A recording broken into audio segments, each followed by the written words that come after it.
네, 다 같이 구약 성경 느헤미야 6장 1절 말씀부터 읽겠습니다.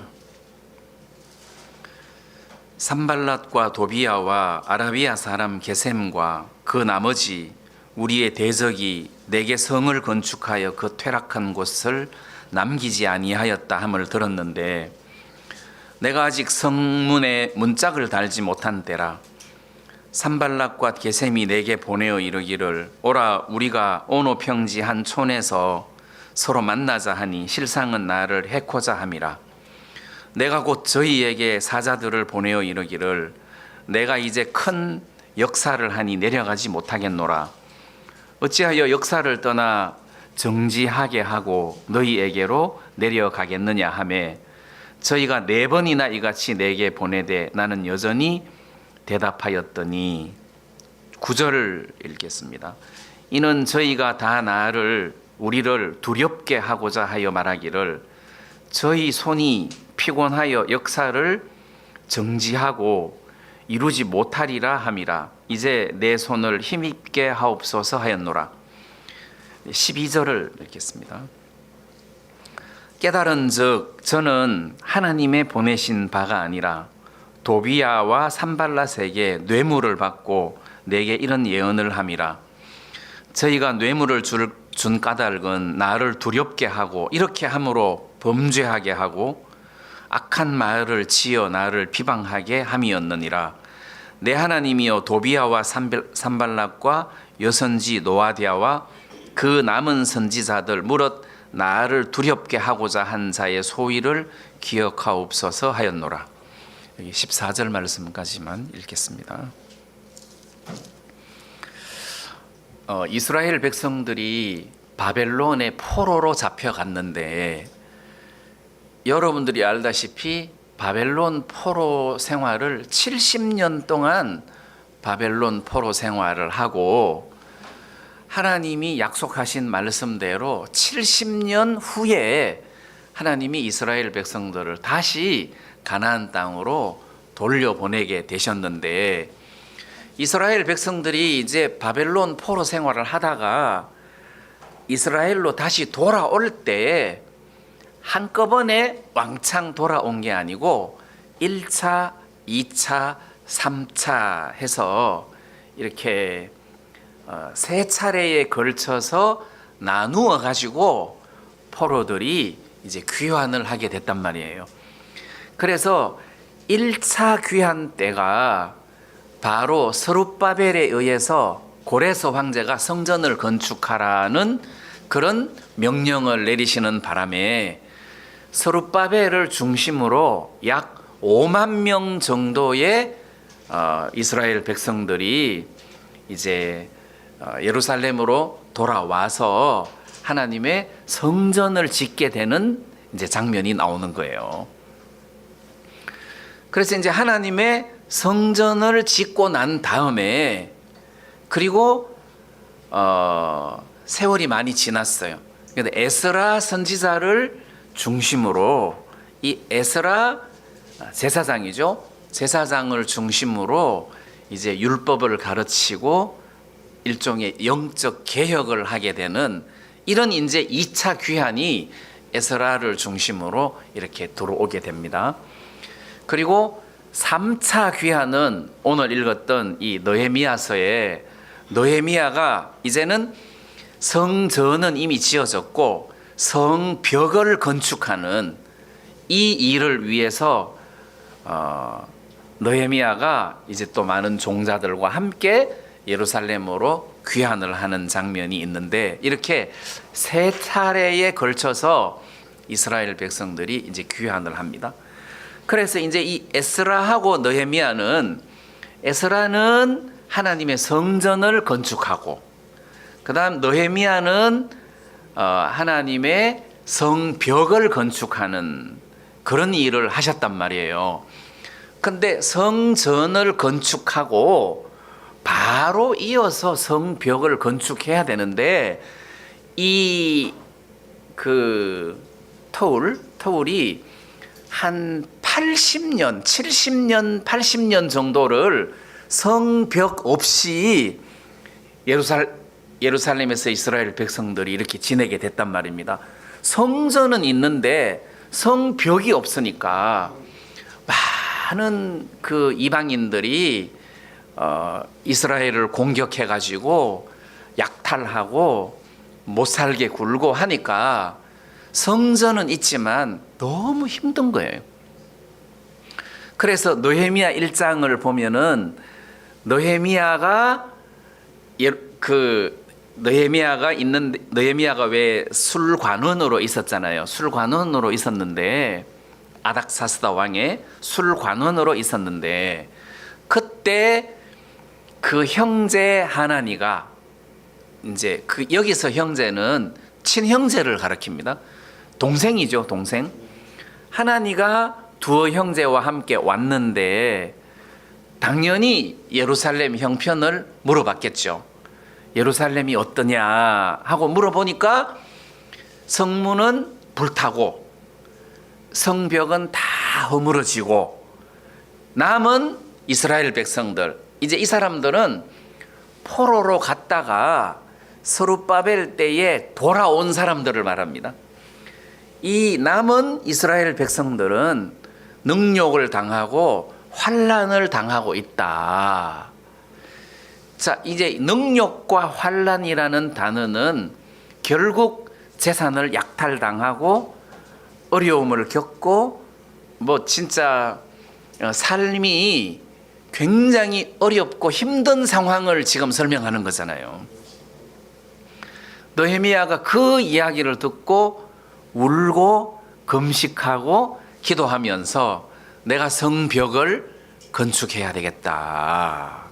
그렇게 마음 먹고 하나님 은혜를 입어서 아닥사스다 왕의 제가를 받아서 예루살렘으로 돌아와 가지고 예루살렘 성벽을 건축을 하는데 방해하는 무리들이 너무 많은 거예요.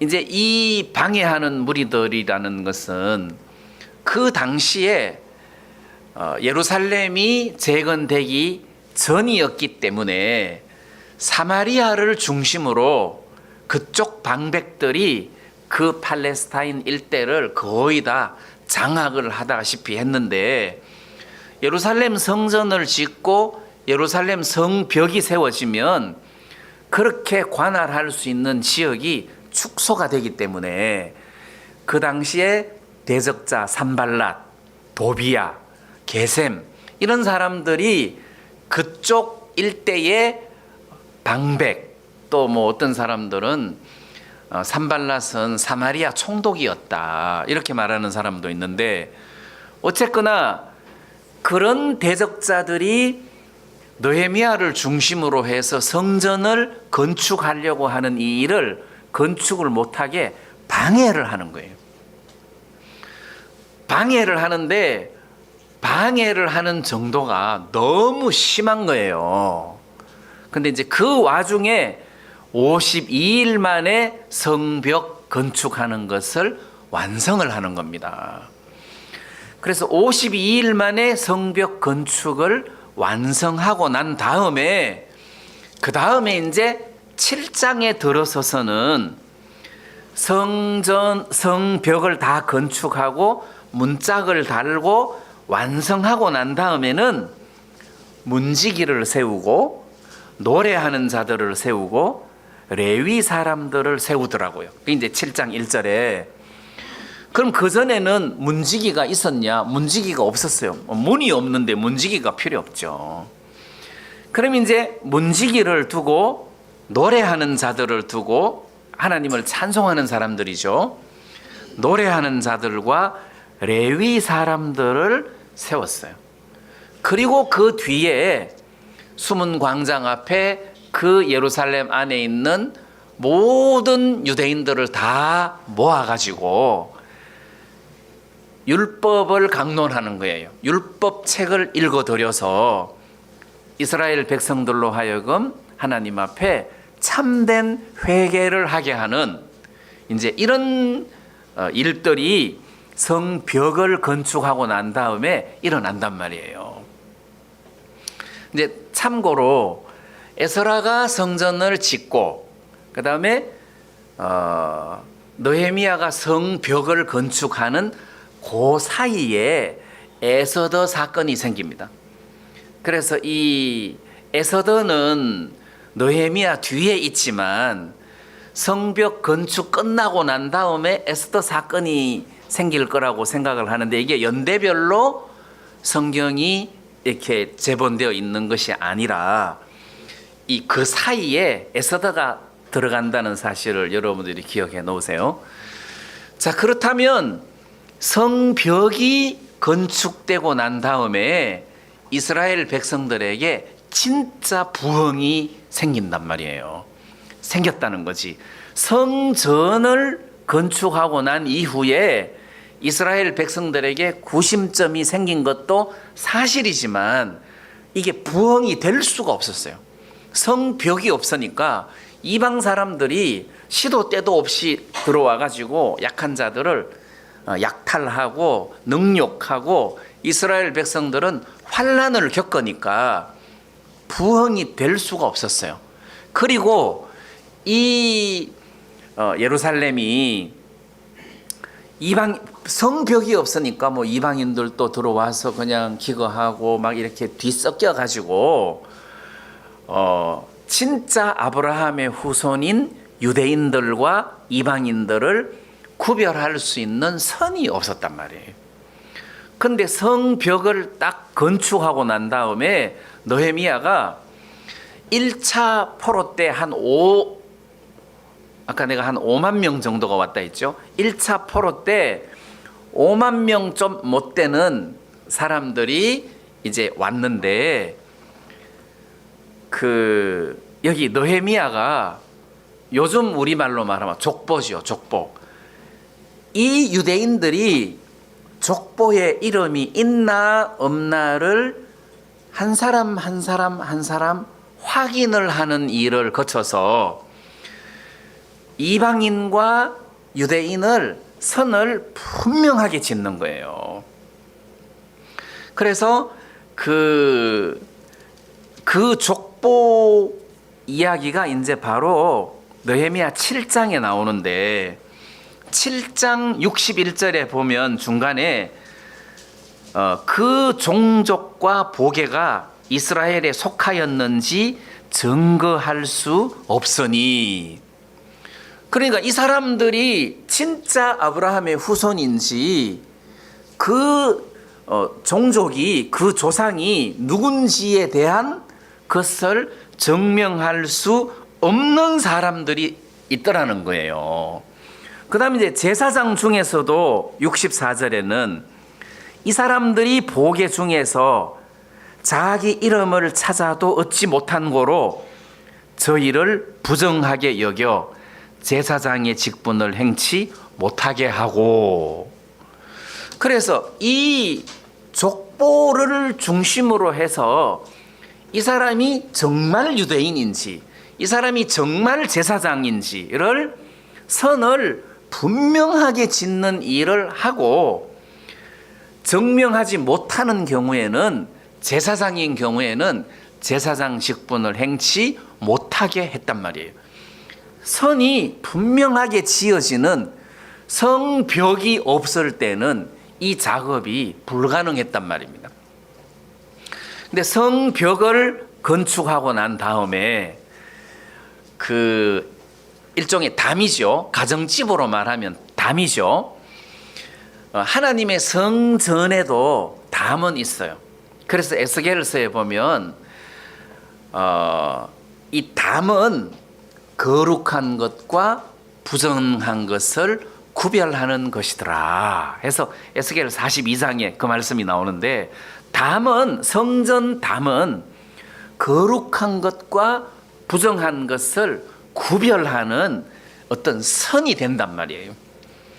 그러면 성벽도 마찬가지예요. 성벽도 진짜 이스라엘 백성들과 이방인들을 이렇게 구별을 지을 수 있는 어떤 그런 담 역할을 해주기 때문에 이스라엘 백성들을 성결케 해서 초막절을 지키거나 유월절을 지키거나 무슨 안식일을 지키거나 하나님의 율법을 따라서 살아가기에 아주 적합하게 할 수 있는 그런 어떤 조건을 제시해 준다는 거예요. 성벽이.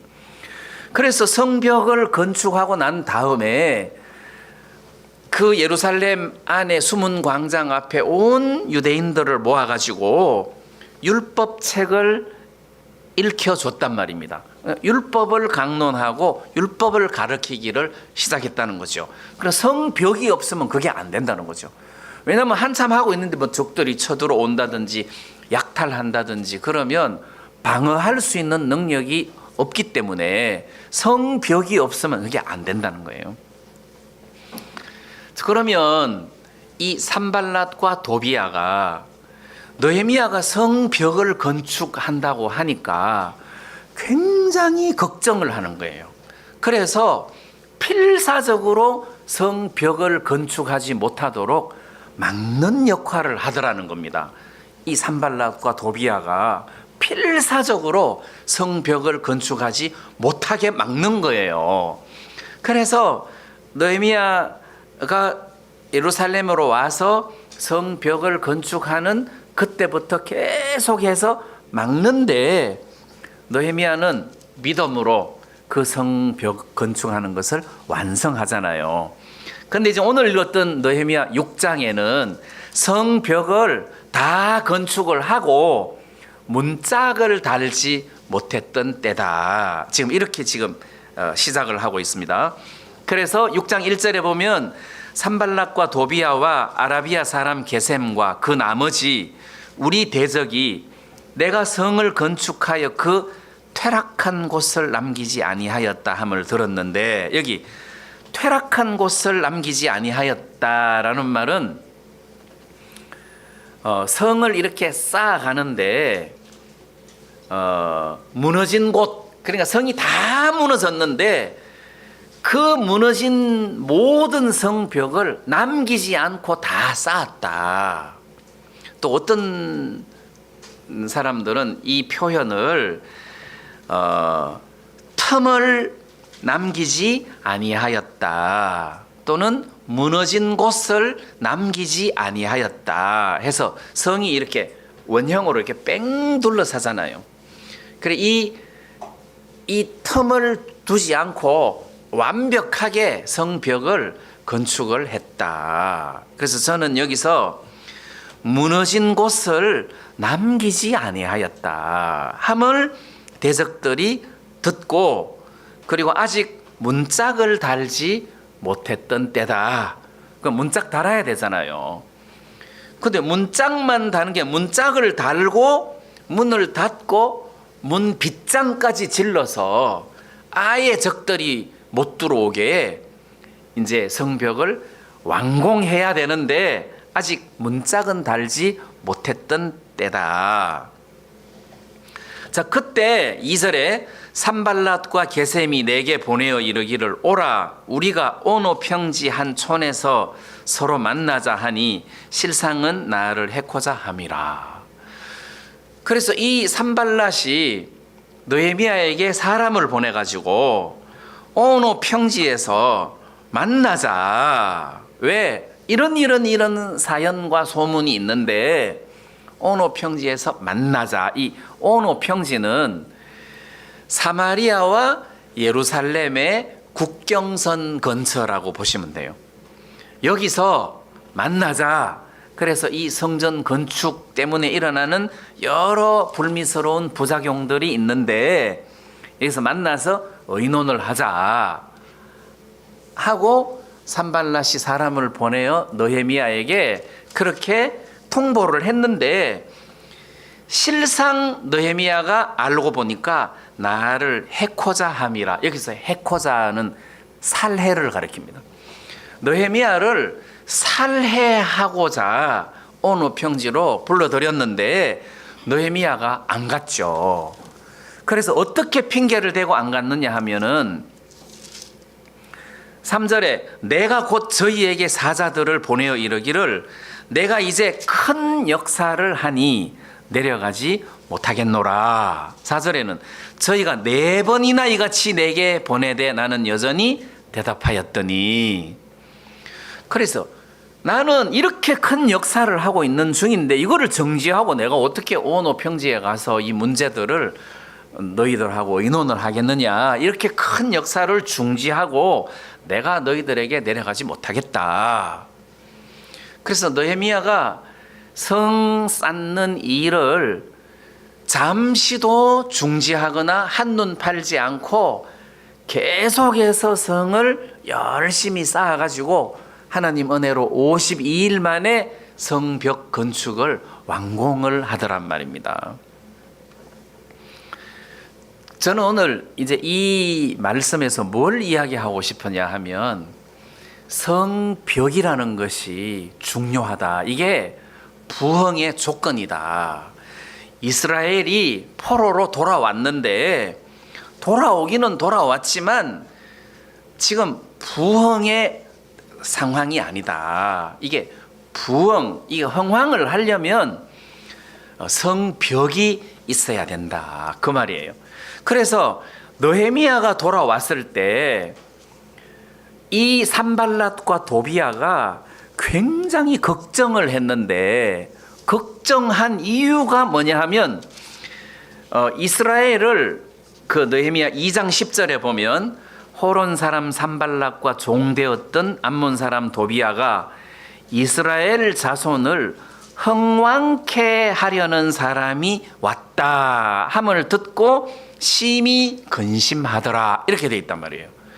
그러면 느헤미야를 보고 이스라엘 자손을 흥왕케 부흥시키려고 하는 사람이다 이 말이에요. 그럼 느헤미야가 어떤 방법으로 이스라엘 백성들을 부흥시킵니까? 성전을 건축하는 일을 통해서, 성전이야 성벽을 건축하는 일을 통해서 이스라엘 백성들을 흥왕케 하려 했다는 거예요. 그러면 이스라엘 백성들이 흥왕케 되는 방법이 성벽을 건축하고 그리고 문지기를 세우고 노래하는 사람을 세우고 레위 사람을 세우고 백성들을 불러 모아놓고 율법을 가르치고 보게대로 족보에 있는 사람과 없는 사람을 철저하게 구별하고, 여러분 이렇게 선을 지어 나가는 일을 통해서 이스라엘 백성들이 부흥을 하더란 말이에요. 자, 그러면 오늘 이 시대를 살아가는 우리 성도들에게도 성도들 개인적인 신앙의 부흥을 위해서는 마음의 성벽이 필요하다. 마음의 신앙의 벽이 필요하다. 근데 이게 무너지면은 안 된다는 거죠. 이게 무너지면 부흥이 될 수가 없다. 근데 우리가 신앙생활 하다가 보면 신앙의 벽을 스스로 마귀에게 속아서 무너뜨리는 경우가 있다는 거예요. 제가 군대를 갔는데 자꾸 스님들이 나한테 자꾸 술을 먹이려고 하는 거예요. 술을. 근데 뭐 술 한 잔 먹는다고 해서 무슨 그게 큰 죄가 된다고 저는 생각하지 않습니다. 근데 술 한 잔 먹으면 계속 무너지는 거예요.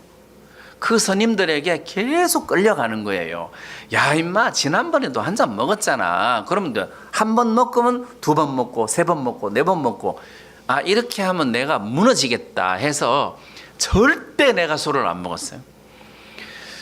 그래서 그게 제 신앙에 어떤 유익을 가져다 주었는지 계산을 다 할 수는 없지만 어떤 작은 것 하나가 무너지면 그게 별것 아닌데 이렇게 한 번 무너지기 시작하면 계속해서 무너진다는 거예요. 그래서 우리가 신앙생활 할 때 이거를 주의할 필요가 있어요. 이걸 주의할 필요가 있습니다. 그래서 이게 틈을 줘서는 안 된다. 이게 무너진다고 하니까 막 왕창 무너지는 것을 상상하시면 안 되고 조금씩 무너지는 것을 여러분들이 상상하셔야 돼요. 그래서 우리는 마음의 신앙의 벽이 무너지는 것을 좀 이렇게 깊이 있게 생각을 해야 된다. 그래서 열왕기 상하, 역대 상하를 읽어보면 제대로 눈이 똑바로 박힌 왕들은 하나님을 잘 섬길 뿐만 아니라 성벽을 수축을 해요. 무너진 성벽을 수축을 하더라고요. 이제 그런 것처럼 신앙생활을 잘하는 사람은 항상 자기 주위를 둘러보고 마음의 신앙의 벽을 수축을 한다는 거예요. 그래서 개인적으로 뭐 내가 한번 술 먹기 시작하고 한번 담배 피우기 시작하면 이게 무너져 버린다는 거죠. 이게 한번 뭐 술 먹고 담배 피우고 이게 중요한 게 아니라 이게 무너져 버리면 나중에는 엄청 영적으로 손해를 보고 영적 부흥을 가져다 줄 수는 없다는 겁니다. 마찬가지로 성경을 읽는 것도 그래요. 성경을 읽는 것도 이게 성벽이, 마음의 벽이 딱 있어야 제때 성경을 읽을 수 있지, 마음의 벽이 없으면 성경 읽기가 힘듭니다. 그냥 생각날 때, 손에 잡힐 때 읽으려고 하면 안 읽어져요. 절대 안 읽어져요. TV는 보려고 애를 안 써도 자연적으로 켜지는데 성경은 안 그래요. 자, 그렇기 때문에 이 마음의 성벽, 선이 있어야 성경도 읽을 수 있고, 연보하는 것도 그렇고, 교회 출석하는 것도 그렇고, 이게 무너지면 말하자면 사람이 느슨해지고 해롱해롱해지고, 아이고 뭐 그냥 될 대로 되라 뭐 이런 식으로 퍼져버린다는 거예요. 그래서 특히 성교회 안에 있을 때는 어떤 신앙의 벽이라기보다도 조직에 의해서 끌려가기라도 하는데, 거기서 벗어나니까 조직이 없잖아요. 조직에서는 연보를 안 할 수가 없어요. 이번에 우리 구역에서 1,000만 원을 연보해야 된다. 우리 구역이 10명이니까 한 사람이 100만 원씩 연보를 해야 된다. 그럼 내가 안 할 수가 없는 거예요. 내가 안 하면 다른 사람이 110만 원씩 내야 되는 거예요. 이런 계산이 돌아가니까 부담스러워도 웬만하면 해야 되는 거예요. 그럼 이제 조직은 그런 어떤 능력이 있어가지고 그 조직의 파워로 연보를 하게 하지만, 우리는 그런 게 없잖아요. 뭐 연보를 안 한다고 해서, 또 출석을 안 한다고 해서, 또 뭘 안 한다고 해서 누가 이렇게 압박을 가하는 그런 그 시스템의 교회가 아니기 때문에, 마음에서 성벽이 무너지면 그냥 해롱해롱해져 가지고 퍼져버린다는 거예요. 그래서 성교회를 나오신 형제 자매님들이 성벽이 무너져 있는 상태의 신앙을 하는 사람들이 많다는 거예요. 그래서 뭐 킹제임스 침례교회도 가봤는데 그것 좀 그렇더라. 나는 형제교회도 가봤다. 또 이요한 목사님 교회도 가봤다. 브라더린, 그쪽도 이쪽도 다 가봤는데 아이고 좀 그렇더라. 에라 모르겠다 하고 이렇게 퍼져버리면 성벽이 그냥 무너져 버린 거예요. 그러면 그 신앙의 부흥이 찾아올 수 있겠느냐는 거예요. 없는 거지. 성벽이 무너지면 이방 세력들이 너도 나도 와가지고 물건 사라 그러고, 이방 신상을 가지고 와가지고 거기서 제사하고 이러면 모든 것들이 섞인단 말입니다. 사마리아가 그렇잖아요. 근데 예루살렘하고 사마리아는 다르다는 거지. 예루살렘은 이렇게 성벽을 중심으로, 족보를 중심으로 아주 선이 분명하게 이제 포로 이후에 예루살렘 그 삶이 시작됐고, 사마리아는 그런 적이 없었어요. 섞여 있는 그 상태로 계속 내려오다가 보니까 어떤 영적으로도 혈통적으로도 다 섞여가지고 거의 이방인 같은 모습으로 사마리아가 변해버렸잖아요. 우리도 마찬가지라는 거지. 이 성벽이 무너져 버리면 이방인처럼 된다는 거지. 구원이 취소된다는 이야기는 아니지만 이 사람 진짜 구원받은 사람 맞아 싶을 정도로 이게 선이 무너져 버리니까 세상 사람들하고 비슷하게 살아가게 되는 그런 형상이 된단 말이에요. 그래서 성벽을 건축하는 것은 이스라엘을 부흥케 하는 것이다. 그리고 느헤미야는 이스라엘을 흥왕케 하는 사람이다. 그럼 개인의 신앙의 부흥도 마찬가지고 교회 부흥도 마찬가지라 이 성벽이 있어야 된다. 어떤 영적인 성벽이 있어야 이 사람들이 신앙생활을 잘 할 수 있다는 거예요. 저는 전에는 내가 그렇게 생각을 못했는데 무슨 실버 잔치, 실버들에게 복음을 전한다, 뭐 실버 캠프를 한다, 뭐 그러면서 장기 자랑을 한다, 뭐 이제 이런 타이틀로 예배당에 실버들을 많이 모시고 와서 세상 노래를 가르치잖아요. 그리고 한번 그 교회에서 실버들을 잔뜩 이렇게 모셔놓고 이제 그 세상 노래도 불려주고 막 노래도 가르쳐주고 뭐 이제 이런 일을 해가지고 마음을 얻어서 복음을 전한다고, 그리고 또 말씀도 좀 잠깐 전하고 이제 이렇게 하는데, 저는 마당에서 이제 예배당 뒷뜰을 이렇게 거닐고 있는데 위에서 뭐 찔레꽃 뭐 그런 유행가 있잖아요. 뭐 그런 노래 막 이렇게 하는데 지나가는 사람이 말세다 말세 그러면서 지나가더라고요. 그래서 내가 뭐 얼굴이 떳떳하더라고. 그래서 교회에서 댄서를 하고 뭐 칠갑산도 나오고 두만강도 나오고 뭐 이렇게 찔레꽃도 나오고 막 이렇게 하면 아, 복음을 위해서 한다고 하는 건데 나도 모르는 사이에 조금씩 무너지는 거예요. 그게 무너지는 거예요. 그래서 그거를 쌓기는 진짜 힘들어요. 무너지는 거는 밀면 되지만 쌓는 것은 더 힘들단 말이에요. 그러기 때문에 내가 옛날에 아무 생각 없이 그냥 그렇게 했는데, 교회는 선이 있어야 되는데 교회에서 이거는 좀 아닌 것 같다.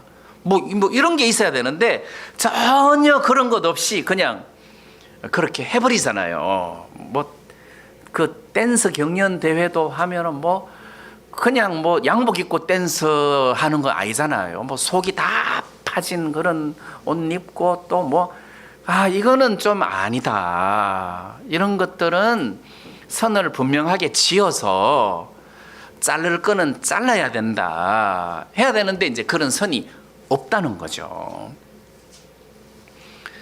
그 다음에 그 과거에 대학생들을 중심으로 복음을 전하는 그 선교 단체가 있었는데, 대학생들에게 복음을 전하는 이 선교 단체가 복음을 전하려고 하다가 보니까 기성교회로부터 압박을 당하는 거예요.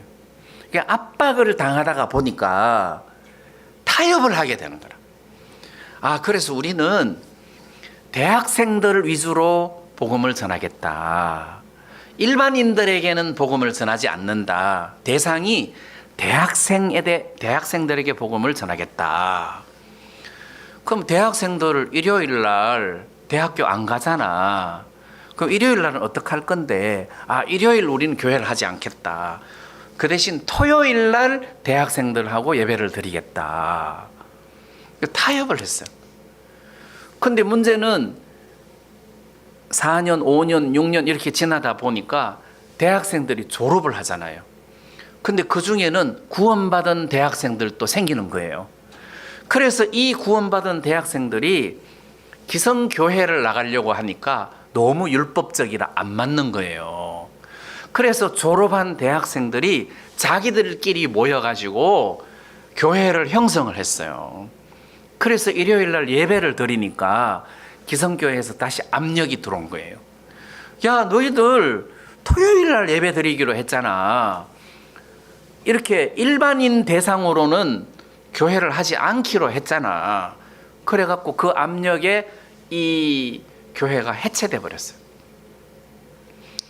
그러니까 대학생 선교도 이제 선이 분명하지 못하니까 이제 이론만 무성하고 흐지부지 이렇게 되고 교회는 뭐 없고 이러니까 복음이 정착을 할 수가 없다는 거죠. 이렇게 타협을 한다는 것은 벽이 무너지는 거잖아요. 사마리아처럼 신앙이 무너지는 거잖아요. 여러분, 우리가 신앙생활을 하는 데 있어서 이런 부분에서 선이 분명해야 된다는 거예요. 특히 교리적인 부분에서 선을 분명하게 세워나가야 된다는 겁니다. 자, 우리가 구원을 받을 때 회개하고 복음을 믿어라, 이런 말씀이 있어요. 또 세례 요한도 회개해라,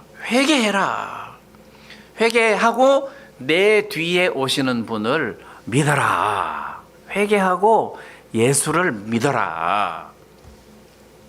이 회개라는 단어가 나오는데 예수를 믿기 전에 회개하고 예수를 믿어라, 이 회개가 있고, 그 다음 요한계시록에 보면 에베소 교회 처음 사랑을 저버렸느니라 회개해라, 교회들에게, 성도들에게 회개를 주문하는 말씀이 있단 말이에요. 그래서 구원을 받기 전에 하는 회개가 있고 구원을 받고 난 다음에 교회나 성도가 하는 회개가 있단 말이에요. 차원이 다르지만 회개가 있다는 거예요. 그래서 구원받은 사람은 회개할 필요가 없다 하고 가르치면 이게 문제가 생긴다는 거죠. 구원받은 사람은 첫 번째 이 회개를 할 필요가 없다라고 말하는 것은 이해가 되는데, 그냥 회개할 필요 없다 그러면 두 번째 회개도 할 필요가 없다는 식으로 해석되기 때문에 그렇게 이야기하면 교리가 무너지는 거란 말이에요. 그래서 구원받은 사람도 하나님 앞에 회개할 필요가 있다. 성경에서도 회개하라고 했다. 그래서 우리는 이게 벽이 무너졌을 때, 이거 내가 잘못했구나 하고 돌아서야 하고 벽을 바로 세워야 되고 회개해야 되는 것이 맞다. 근데 이런 것들이 무너지면 회개할 필요 없는 거예요. 그냥 믿음으로, 그래도 나는 의로워, 그래도 나는 온전해, 그래도 나는 구원받았어, 그냥 이렇게 막 가버리면 회개할 필요가 없다는 거잖아요. 그래서 우리가 말씀을 믿는 믿음으로 오뚜기처럼 넘어졌다가 또 서고 하는 것은 성경적이고 믿음이고 문제가 안 되지만 회개가 필요 없다고 가르치면 안 된다는 거죠. 반드시 회개가 우리 마음속에 있어야 된다는 거죠.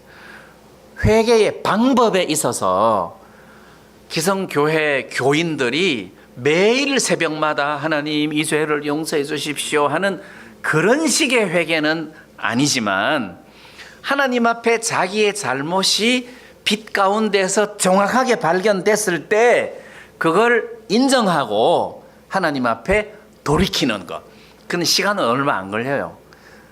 하나님이 내 모습을 정확하게 보여주시면 그냥 1초 만에 내가 잘못됐구나 하고 이걸 돌이킬 수가 있다는 거예요.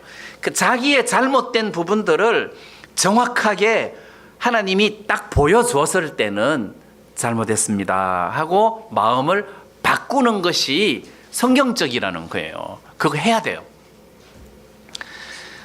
근데 우리도 모르는 사이에 이런 것들이 무너지면 안 된다는 겁니다. 이게 무너져서는 안 된다. 우리가 복음을 전하는데 죄인들에게 복음을 전해야 되는데 그냥 막 복음을 전하다가 보니까, 그래서 특히 간접 복음,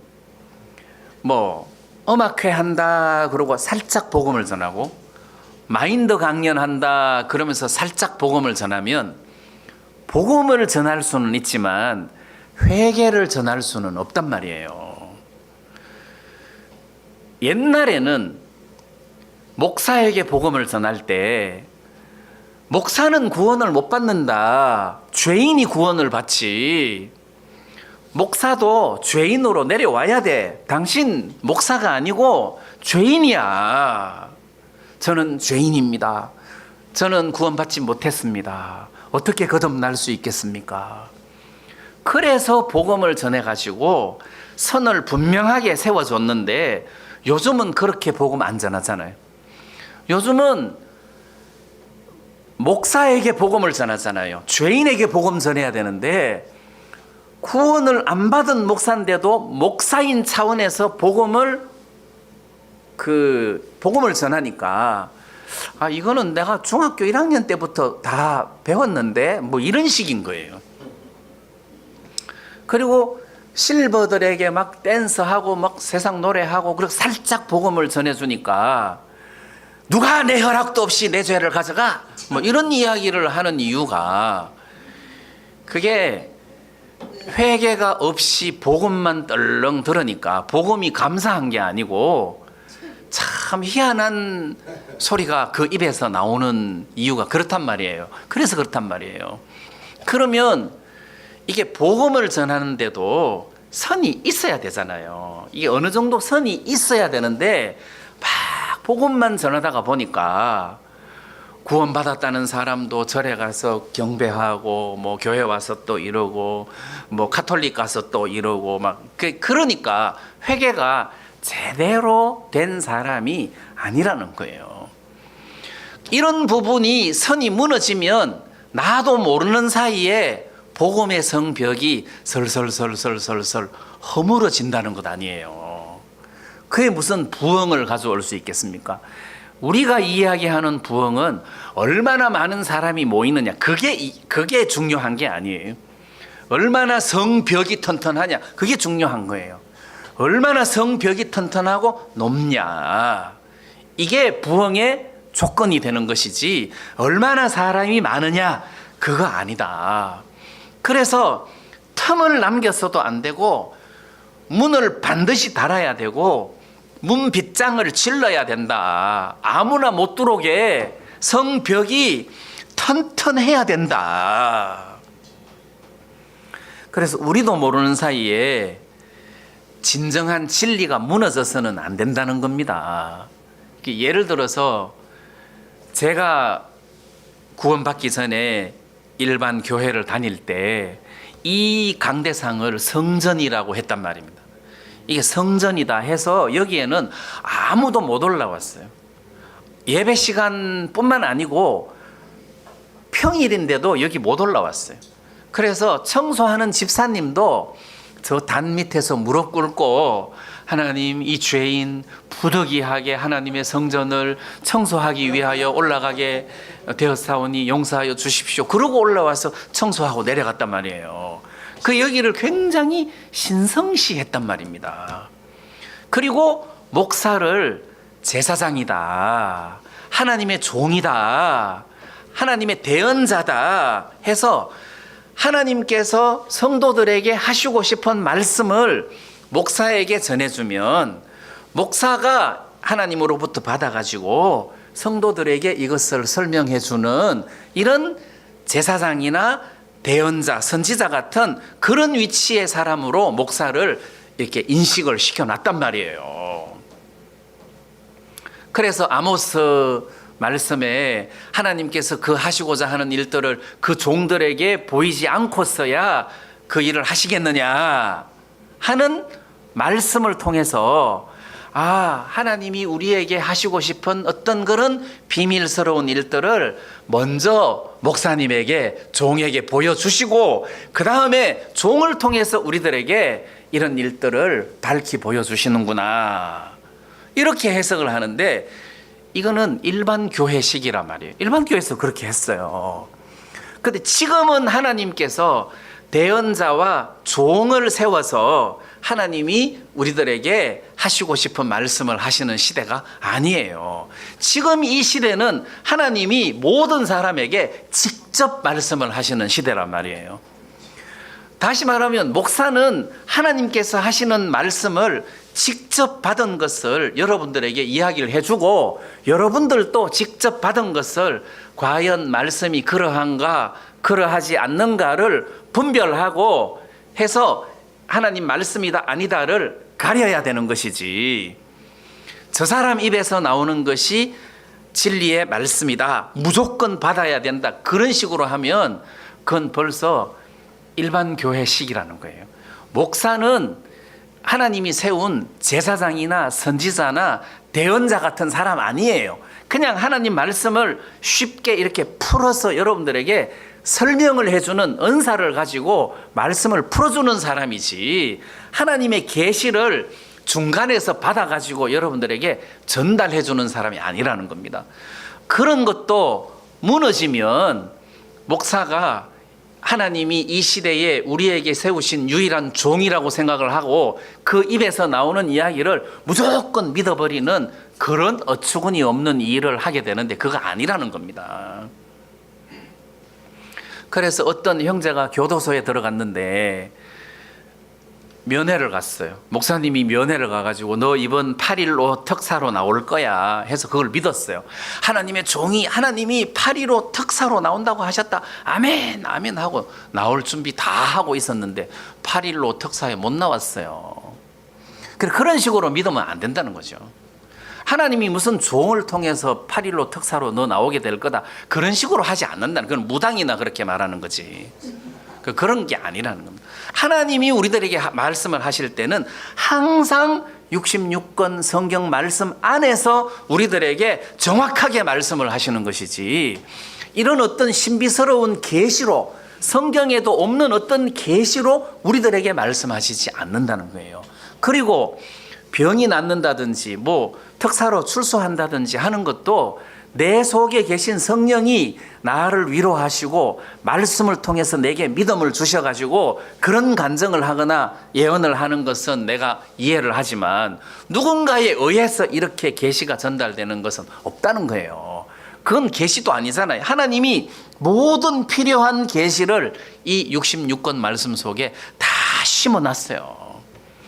그래서 이 시대의 목사는 그냥 목사지, 또 하나님의 종, 이 하나님의 종이란 이 종이 서번트 해서 하나님의 심부름꾼이다, 그런 의미지, 무슨 모세나 여호수아처럼 이 시대의 유일한 하나님의 종 이렇게 해석하면 안 된다는 겁니다. 그래서 제가 여러분들에게 자주 말씀드리는 것처럼 목사도 포도나무 가지다. 목사는 포도나무가 아니다. 포도나무는 예수님이고 여러분들도 가지고 목사도 가지다. 목사가 포도나무가 되면 안 된다. 그거는 말씀이 무너진 교회다. 그래서 우리는 모든 면에서 말씀이 무너져서는 안 된다는 거예요. 말씀이 무너지면 안 된다.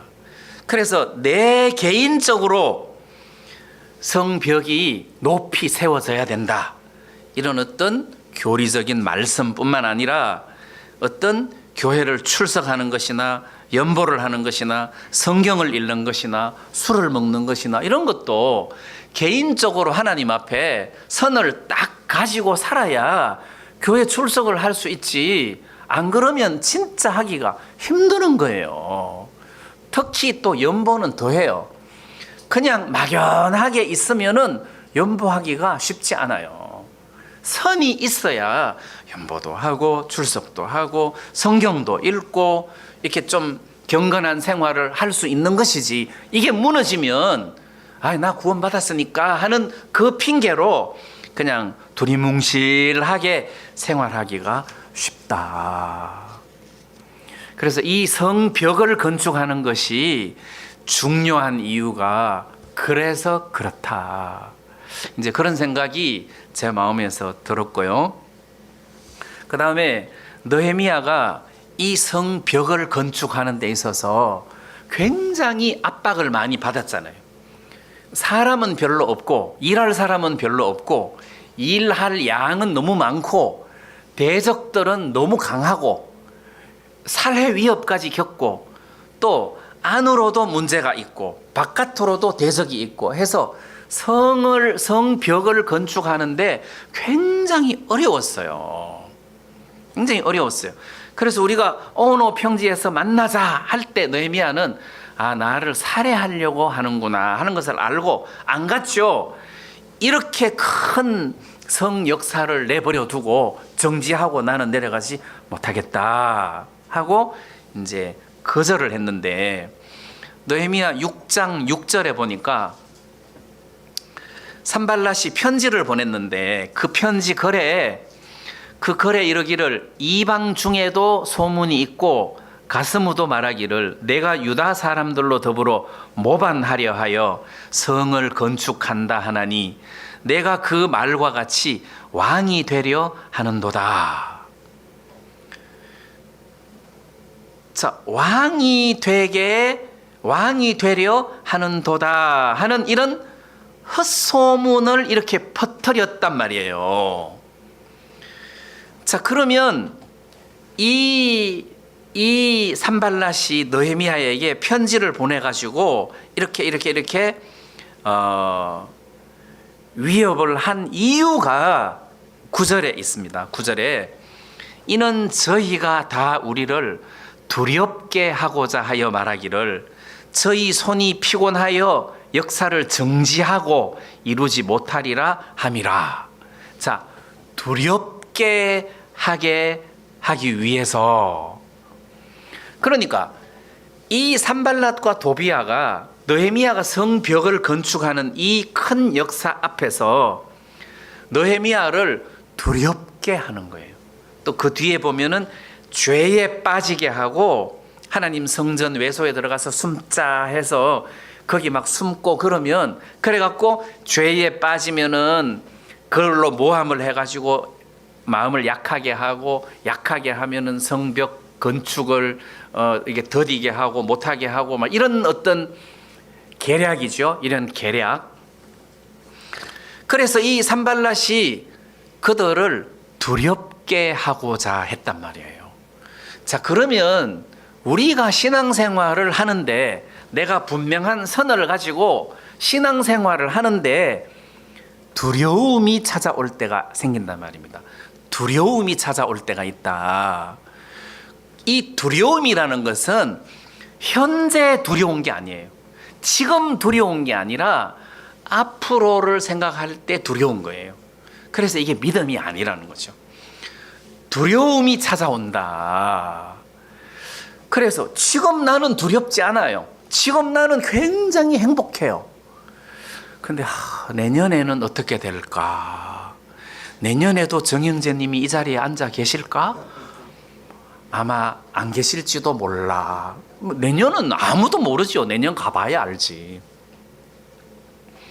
그래서 두려움이라는 단어가 언제부터 제일 먼저 나왔는지를 생각해 보면 알아요. 두려움이라는 단어가 창세기에서부터 제일 먼저 나오는데, 아담이 범죄하고 난 이후에 하나님이 아담아 하고 불렀는데, 아담아 어디 있느냐? 내가 동산에 거니시는 여호와 하나님의 음성을 듣고 두려워하여, 그 두려움이라는 단어가 나오는 거예요. 그 두려움은 하나님하고 멀어졌을 때 일어나는 현상이에요. 내가 벗었으므로 두려워하여 숨었나이다.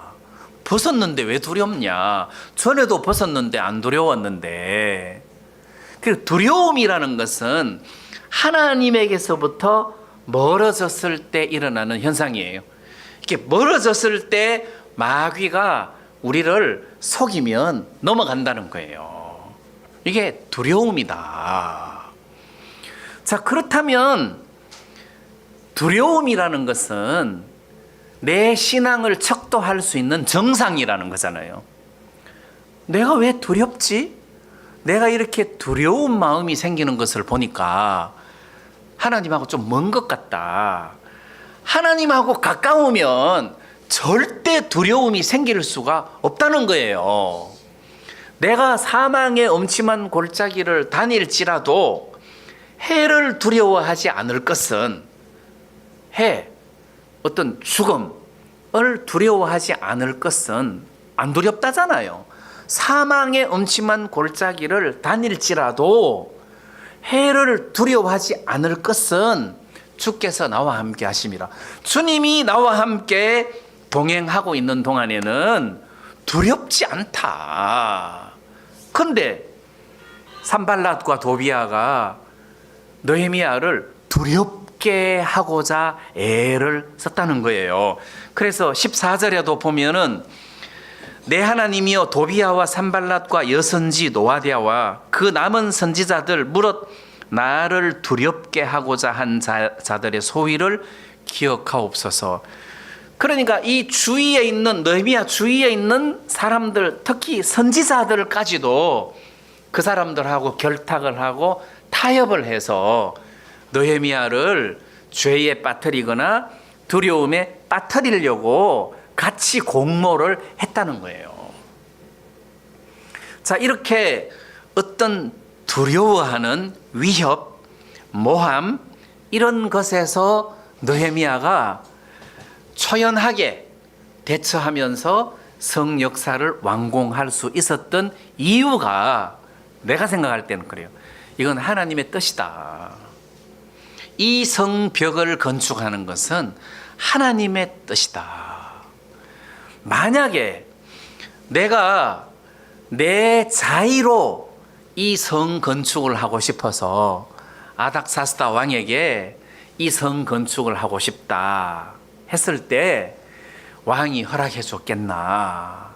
아니다. 이건 하나님의 뜻이었기 때문에 그때 왕후도 그 자리에 있었는데 나에게 그 성벽 건축을 허락해 주셨는데 이건 하나님의 뜻이다. 이거를 느헤미야가 마음에서 분명하게 선을 가지고 알고 믿고 있었다는 거죠. 이게 하나님 뜻이다.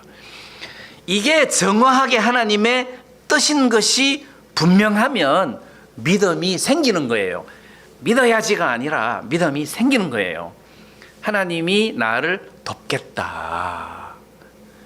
그러면 어떤 그 환란이 찾아와도 그게 문제가 안 된다는 거죠.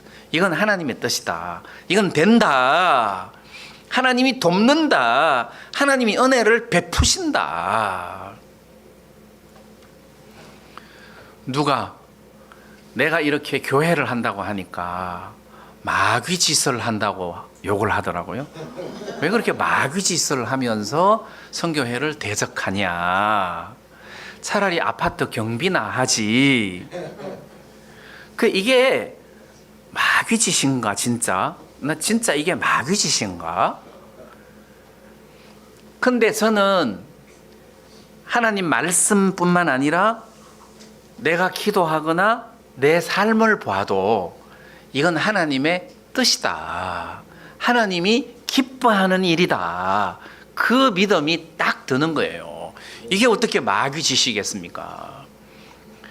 여러분, 이렇게 내가 교회를 하고 말씀을 전하고 복음을 전하고 수양회를 하는데 하나님이 돕더라니까요. 여러분, 성교회를 나와가지고 여러 교회가 연합해서 수양회 하는 것이 쉬운 일이 아니에요. 쉬운 일이 아니에요. 그런데 하나님이 도우시더라. 하나님이 은혜를 베풀어 주시더라. 이건 하나님의 뜻이다. 이런 마음을 가지고 있기 때문에 우리가 하는 이 일에 대해서 누가 뭐라고 그래도 담대한 거예요. 저는 사람이 좀 뭐라 그럴까 약하다고 해야 할까요? 좀 이렇게 약하다라기보다도 바람을 잘 타요. 예를 들면 저는 이게 느헤미야 6장 6절에 그 글에 이르기를 이방 중에도 소문이 있고 뭐 그 말과 같이 왕이 되려 하는도다. 소문. 저는 소문에 되게 마음이 약해요. 소문에. 그래서 잘 넘어가요. 잘 넘어가요.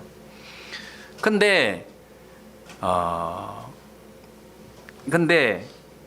이 교회 하는 일은 이건 하나님의 뜻이다 하는 분명한 선을 갖고 있기 때문에 아무리 소문이 뒤숭숭해도 그게 문제가 안 된다는 거죠.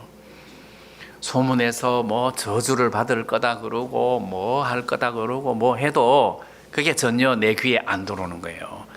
이거는 하나님의 뜻이다.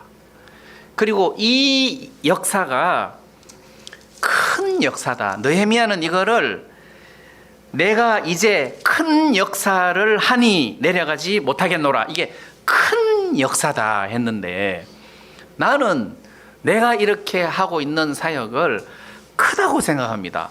큰 사역이다. 이게 크다. 이게 작은 게 아니다. 이게 크다. 제가 감사한 게 수양회를 다 마치고 이제 철수하고 집으로 가는데 여러분들은 그냥 집에 가면 되는데 방송 담당하는 사람들은 장비 다 싣고 트럭에 싣고 그걸 정리해갖고 또 교회 가지고 와서 또 다 세팅해놓고 해야 되기 때문에 일이 많잖아요. 그래서 우리 형님도 그 도와주고 계시더라고. 그 막 이 집 나르는 이런 걸 도와주고 계시더라고. 그래서 저도 같이 돕고 해서 이제 출발을 했는데 내가 속으로 굉장히 우스운 거예요. 내가 이 일을 하고 강영재하고 오영재님이 나를 도와야 되는데 그게 아니고 강영재하고 오영재가 일을 하는데 내가 돕더라고. 그리고 돕는 것은 안 도와줘도 돼요. 돕는 것은 주체가. 그래서 야 진짜 참 희한하다. 선교회 있을 때는 내가 주인이라 나를 도와야 되는데 거꾸로 내가 형제들을 돕는다 생각하니까 이게 아구가 좀 안 맞더라고요. 그래서 이거는 주인이 내가 아니라는 소리예요. 이거는 하나님이 은사를 따라서 그 사람에게 이 직무를 주셨으면 그 사람이 그 분야에서 주인인 거예요. 그래서 하나님이 한 사람에게 모든 것을 다 맡겨서 주인 행세를 하게 하지 않고 하나님이 이렇게 하셨구나 뭐 이런 생각을 하니까 되게 감사한데, 그래서 나는 내가 하는 이 사역이 하나님의 뜻이라는 분명한 선을 갖고 있기 때문에, 그리고 이걸 크게 생각하기 때문에 결코 저는 뭐 소문에 의해서 뭐 내가 뭐 휘청거린다든지 그렇게 하지 않고 내가 믿음으로 이 길을 걸어가야 되겠구나 하는 이런 마음이 마음속에 들었습니다. 그래서 여러분들에게 오늘 두 가지를 말씀드리고 싶습니다. 마음의 성벽을 좀 튼튼하게 세우시고 마귀에 의해서 조금씩 이렇게 허물어져 가도록 이렇게 내버려 두지 마시고, 어떤 일에 두려움이 찾아왔을 때 성경적으로 주님과 가까운 사람은 두려움이 없다. 사망의 엄침한 골짜기를 다닐지라도 두려움이 없다. 근데 그냥 푸른 초장을 다녀도 주와 멀리 떨어져 있는 사람은 두렵다. 그래서 주님과 가까이 주의 뜻 안에서 우리가 하나님을 섬기면서 사는 그런 성도들이 되었으면 좋겠습니다. 우리 오늘 말씀 여기까지 드리겠습니다. 네, 우리 다 같이 찬송 한 장 부르겠습니다.